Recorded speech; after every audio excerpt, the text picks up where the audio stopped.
Class is NCERT Chapter 16. Question first.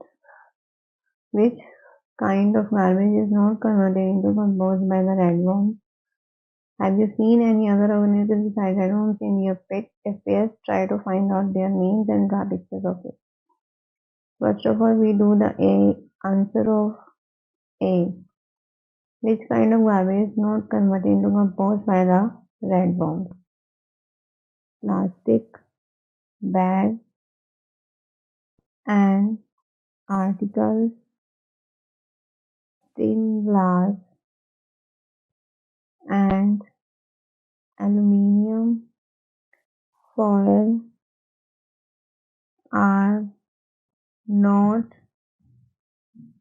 converted by compost by the red worm.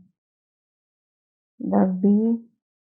Have you seen any other organisms besides red worms in your pet? If yes, to find out their names.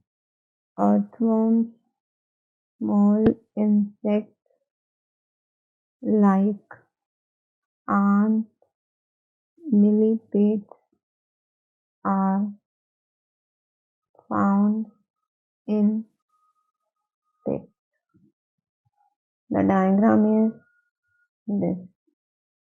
You can see the diagram. You can see this diagram